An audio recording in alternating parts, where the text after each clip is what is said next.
મકાન આપવાના બહાને છેતરપિંડી કરનાર આરોપીઓની આનંદનગર પોલીસે ધરપકડ કરી। અમદાવાદમાં મકાન આપવાની લાલચના બહાને આશરે 10 લાખ ઉપરની લોકો સાથે છેતરપિંડી કરનાર ફરાર આરોપીઓની પોલીસે ધરપકડ કરી। માર્ચ મહિનામાં રવિ ભારદ્વાજ સાથે છેતરપિંડી કરનાર 2 શખ્સોને ઝડપી પાડ્યા છે। વંદિત શાહ, વિશાંત શાહ અને પૂર્વ શાહ વિરુદ્ધ ફરિયાદ નોંધાઈ હતી। રવિ પાસે ગુજરાત હાઉસિંગ બોર્ડમાં મકાન આપવા માટે 5 લાખ રૂપિયા લીધા હતા। 2 લોકોને ખોટા પેમેન્ટની સ્લીપ અને અલોટમેન્ટ લેટર પણ આપવામાં આવ્યા હતા। નીરવ કુમાર ઉપાધ્યાય નામક વ્યક્તિ પાસે પણ રૂપિયા 5.39 લાખ પડાવ્યા હતા અને પૈસા પડાવ્યા બાદ કોઈ પણ મકાન આપવામાં આવેલ નહીં। આરોપીઓએ કુલ રૂપિયા 10.39 લાખની છેતરપિંડી કરી હતી, જેમાં ફરાર આરોપી વંદિત અને વિશાંતની અટકાયત કરવામાં આવી હતી અને 3 દિવસના રિમાન્ડ મેળવી આગળ તપાસ હાથ ધરી છે। પોલીસે પૂર્વ શાહની અગાઉ જ અટકાયત કરી હતી અને આરોપીઓ વિરુદ્ધ અગાઉ પણ ગુનો નોંધાયેલ છે।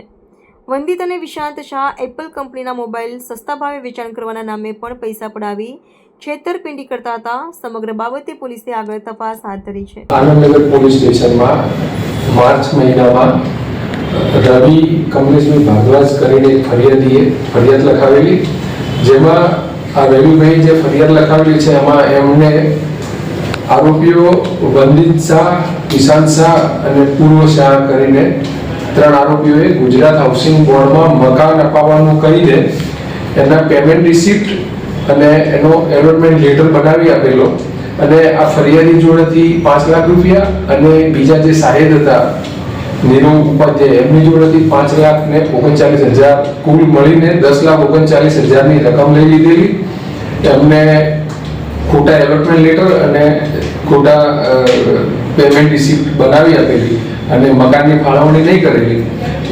એ અનુસંધાને ગુનો દાખલ કરવામાં આવેલો અને જે તે વખતે એક આરોપી પૂર્વ શાહની અટક કરેલો અને જે વંદિત શાહ અને વિશાંત શાહ હતા બંને નાસ્તા ફરતા હતા, એમને 5 દિવસ પહેલા અટક કરેલા છે અને એમના 3 દિવસના રિમાન્ડ મેળવીને વધુ તપાસ ચાલુ છે।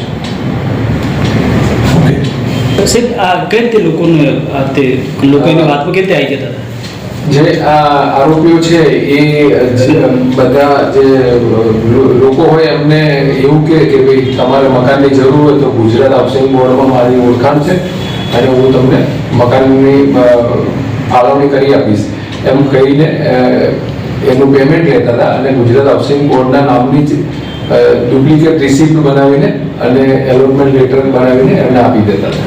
આરોપી ઉપર અગાઉ કેટલા ગુના નોંધાયેલા? આરોપીઓમાં હાલ તપાસમાં એવું જાણવા મળ્યું છે કે એમણે Vasna police station, Sarkhej police station ને ક્રાઇમ બ્રાન્ચમાં એમના વિરુદ્ધમાં અરજીઓ થયેલી છે। એ તપાસ ચાલુ છે, એમાં બી જો જરૂર જણાશે તો ગુનો દાખલ કરવામાં આવશે।